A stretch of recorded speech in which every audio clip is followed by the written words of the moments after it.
Hi friends, ఎలా ఉన్నారు అందరూ? రైట్.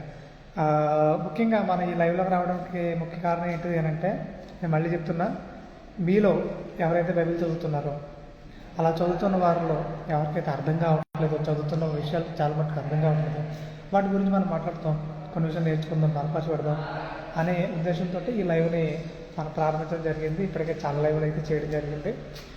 అది మనకు చాలా బాగుంటుంది. వీరైతే మీరు చూసే ప్రయత్నం చేయండి.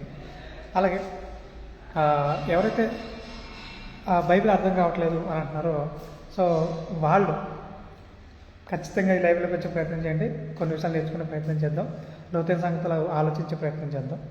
ఇప్పటికే మీకు చాలా విషయాలు అయితే నేను నాకున్న డౌట్స్ ఎలా క్లియర్ అయ్యాయి, ఎలా వాటన్నిటిని నేర్చుకున్నాం, మనం నేర్చుకోగలిగాను, వాటన్నిటి విషయం ఎలా నివృత్తి అయ్యింది నాకు ఆ డౌట్స్ అన్నీ అనే దాని గురించి చాలా విషయాలు అయితే మాట్లాడడం జరిగింది. ఈరోజు కూడా నేను ఎప్పటి నుంచో ఏంటి ఈ మాట ఇలా రాయబడింది, ఇలా రాయబడడం ఏంటి, అదేంటి ఇదేంటి అన్న చాలా కన్ఫ్యూజ్ అయిన వచ్చిన ఏదైనా ఉందంటే, ఒకటి దరిద్రులను అనగా దీనులను కనికరించేవాడు, అంటే భేదవారిని కనికరించేవాడు యెహోవాకు అప్పించేవాడు అంటున్నాడు. యెహోవాకు అప్పించేవాడు అంటున్నాడు. ఇప్పుడు యెహోవాకే అప్పించేవాడంటే భూప్రపంచం మీద గొప్పోడే కదా, భూప్రపంచం మీద అందరికంటే గొప్పోడనే కదా. దాంతో అంటే యెహోవాకు అప్పివ్వడం ఏంటి, దేవుడికి అప్పివ్వడం ఏంటి, నాకు చాలాసార్లు ఇదే ఆలోచన వచ్చింది. దేవునికి అప్పివ్వడం ఏంటి, దేవునికి అప్పివ్వడానికి మన రూపాయలు ఏమైనా ఆయన దగ్గర అంటే చలమణి అవుతాయా, మన కరెన్సీ ఏమైనా ఆయన దగ్గర నడుస్తుందంటవా, అసలు ఏంటి ఈ ఆలోచనలు ఏంటి, యెహోవాకు అప్పివ్వడం ఏంటి అని నాకు అసలు బైబిల్ చదువుతున్న కొత్తలో వచ్చిన చాలా కన్ఫ్యూజింగ్గా ఉండేది. యెహోవాకు అప్పివ్వడం ఏంటి, ఇది భేదం కనికరిస్తే యెహోవాకు అప్పించినట్ట అంటే ఆయన తగ్గించుకుని మాట్లాడిన మాట అది. కానీ చాలా కాలం అర్థం కాలేదు నాకు, ఏంటి ఇలా మాట్లాడుతుంది ఏంటి, నా అసలు ఇలాంటి ఆలోచనలు ఉన్నాయేంటి, అది ఇదని చాలా రోజులు అర్థం కాక చాలా సతమతవుతూ వచ్చిన పరిస్థితి. అయితే ఇంకా వాక్యం అర్థమైన తర్వాత దాని గురించి లోతైన పరిశీలన చేసినప్పుడు చాలా చాలా వివరంగా ఆ విషయాలన్నీ నాకు అర్థం. సో అది ఈరోజు మీతో పంచుకునే ప్రయత్నం చేస్తాను. ముఖ్యంగా బేదలు కనిపించేవాడు యెహోవాకు అప్పించేవాడు అంటున్నాడు. అసలు బేదలు ఎవరు, ఫస్ట్ బేదలు ఎవరు అని అంటే, ముఖ్యంగా వారు రోడ్ల మీద వెళ్తున్నప్పుడు, బ్రిడ్జిల మీద, రోడ్డు పక్కంట చాలామంది అక్కడే నివాసం చేస్తారు, అక్కడే పడుకుంటారు, అక్కడే తింటారు. సో అయితే చాలామంది వాళ్ళకి అనుకరించి వాళ్ళకి భోజనం పెడతారు, వాళ్ళకి భోజనం పెడతారు, ఇంకా ఏమైనా వారి సౌకర్యాలు కల్పిస్తుంటారు, వాళ్ళని కనికరించి ఇవన్నీ జరిగిస్తుంటారు. బీదలను కనికరించేవాడు యెహోవాకు అప్పించేవాడు అంటే, ఇప్పుడు వాళ్ళందరికీ దేవుడు అప్పైపోయాడా అని అంటే మనకు విషయం అర్థమవుతుంది. దేవుడు మరి ఆ ప్రకారంగా అంటే ఆ మాట ప్రకారంగా ఆయన లాక్కైపోయినట్టుగా, ఇప్పుడు వాళ్ళందరికీ దేవుడు అప్పున్నట్టే కదా. ఇదే ఇదే ఇదే విషయాన్ని నేను చాలా కాలం ఇలాగే అర్థం చేసుకున్నాను. కానీ బైబిల్ ప్రతి విషయం కూడా రెండు కోణాల్లో మాట్లాడుతుంది. ప్రతి విషయంలో కూడా రెండు కోణాల్లో మాట్లాడుతుంది. ఆ విషయం మనకు అర్థం కావాలి. ఆ విషయం అర్థం కాకుండా మనం ఉన్నదన్నట్టుగా తీసుకుందాం అని అంటే దేవుడు దాన్ని యాక్సెప్ట్ చేయడు, అసలు ఏమాత్రం కూడా యాక్సెప్ట్ చేయడు. అయితే ఇప్పుడు బీదల గారి గురించి కూడా అనగా దాని అర్థం ఏంటంటే, బీదలు అనంటే భౌతిక సంబంధం బీదలు ఉన్నారు, రెండోదిగా ఆత్మీయ సంబంధం బీదలు కూడా ఉన్నారు. అంటే భౌతిక సంబంధం బీదలు ఎవరు, ఒకటి తిండికి లేనివారు, బట్టకు లేనివారు, వాళ్ళని బీదలు అంటాం మనం. సరే, మంచిది. ఇప్పుడు మరి ఆత్మీయ సంబంధమైన బీదలు ఎవరు అని అంటే, వాక్యాన్ని వింటూ, వాక్యాన్ని చదువుతూ ఏమాత్రం కూడా అర్థం చేసుకోలేని పరిస్థితులు ఉన్నారో వాళ్ళని బైబిల్ వాక్యపు బేదలు అంటుంది. అంటే వింటారు, వాక్యం అనేది వింటారు, కానీ చాలా మటుకు అర్థం కాదు. ఏదో చెప్పారు కానీ నాకు అర్థం కాలేదు అని చాలామంది సందేహాలతో ఉంటారు. బైబిల్ చదువుతారు, ఈ విషయం చదివాను కానీ నాకు ఏంటో ఇది అర్థం కాలేదు, ఈ విషయం నాకు అర్థం కాలేదు అని చాలామంది అక్కడే సతమతం అవుతూ కూర్చుంటారు. కానీ వాళ్ళ డౌట్లు క్లియర్ చేసే వాళ్ళు ఎవరు ఉంటారు? ఒకవేళ ఎవరైనా వీళ్ళు అడిగినా వాళ్ళకి తెలియకపోవచ్చు, దాన్ని బట్టి ప్రార్థన చేసుకోమ్మా దేవుడిని బయలుపరుతాడు అంటారు తప్ప వాళ్ళు క్లియర్గా చెప్పలేకపోతున్నారు.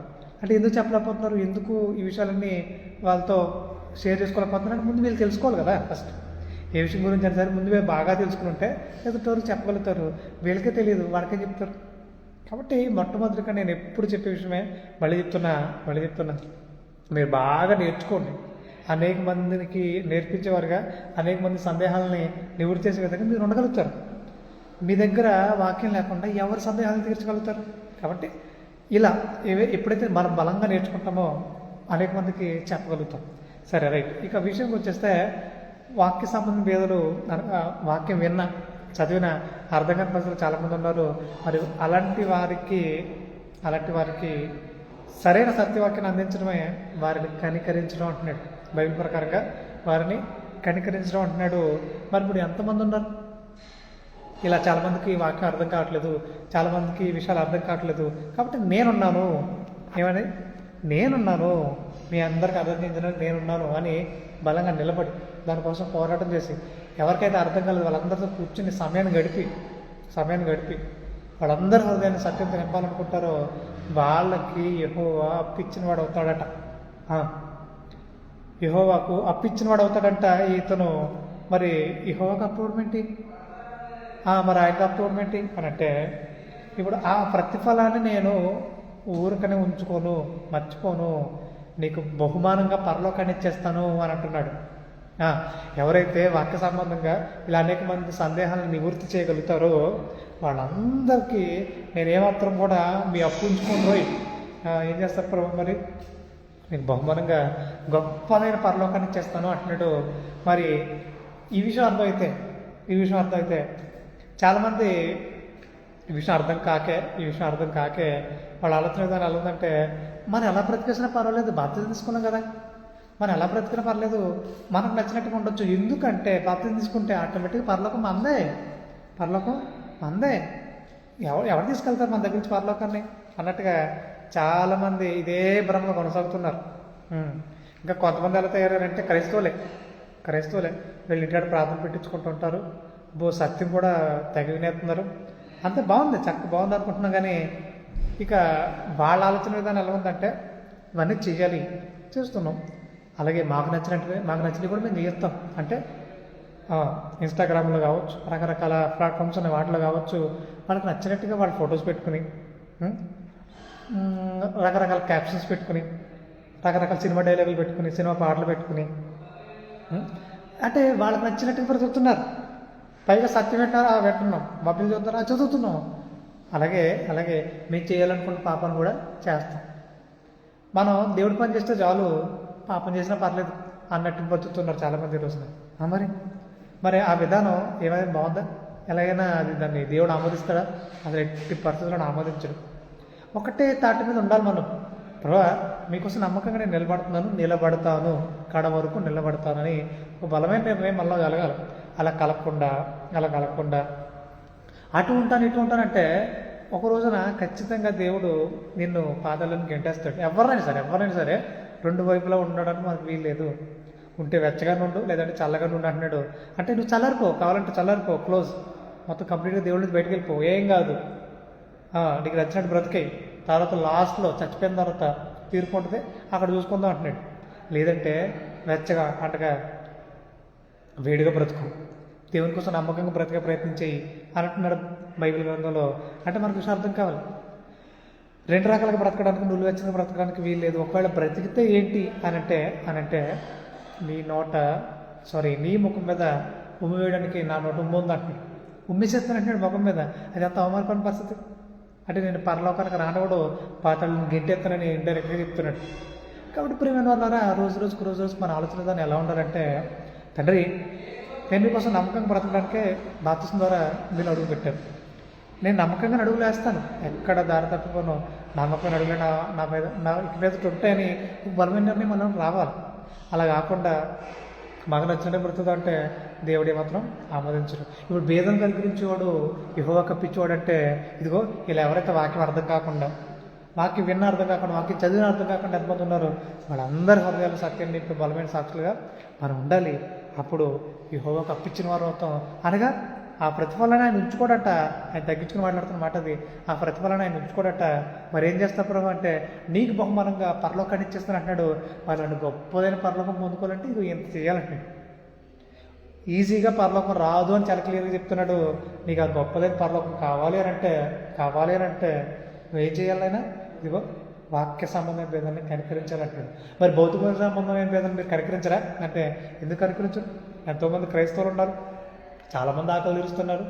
ఖచ్చితంగా ఆ పని మాది, ఆ పని కూడా మా బాధ్యత, మనందరి బాధ్యత. అది ఖచ్చితంగా చేద్దాం, చేస్తూ ముందుకెళ్దాం మనకున్న పరిధిని బట్టి. ఇప్పుడు మనమే పేదవారిగా ఉండి ఎవరు ఆదుకోగలుగుతాం? చాలామందికి తిండికి అప్పుడు వాళ్ళు ఎత్తుకుంటారు అంటే పరిస్థితి బాగోదు. వాళ్ళు చాలా బీదలుగా ఉన్నారు. వాళ్ళు వెళ్ళి బీదలను ఎలా కనికరించగలుగుతారు? భౌతికమైన బీదల్ని అవ్వదు కదా. కాబట్టి ఉన్న స్థితిని బట్టి ఖచ్చితంగా భౌతికంగా ఉన్న బీదలు కూడా కనికరిస్తారు, భోజనం పెడతారు. అందరూ బాధ్యతగానే ఉంటారు. బాధ్యతగా లేని వాళ్ళు ఎవరు లేరు. కొంతమంది క్రూరులు ఉన్నారు, వాళ్ళ స్వార్థం వాళ్ళదన్నట్టుగాను. సో వాళ్ళ విషయంలో దేవుడు ఖచ్చితంగా న్యాయం తీర్పు తీరుస్తాడు. అది ఖచ్చితంగా దేవుడు చూసుకుంటాడు. మనం వాళ్ళని బట్టి దేవుడిని నిందించే విధంగా ఉండకూడదు. అలా ఎవరున్నా సరే తప్పే. ఇప్పుడు కొడుకు ఏదో చిన్న పొరపాటు చేశాడని వాళ్ళ నాన్నని పచ్చిబూతులు తిడితే అది ఏమన్నా బాగుందా? వాళ్ళ నాన్నకు తెలియదు అసలు వాడు చిన్న పొరపాటు చేశాడన్న విషయం కూడా తెలీదు.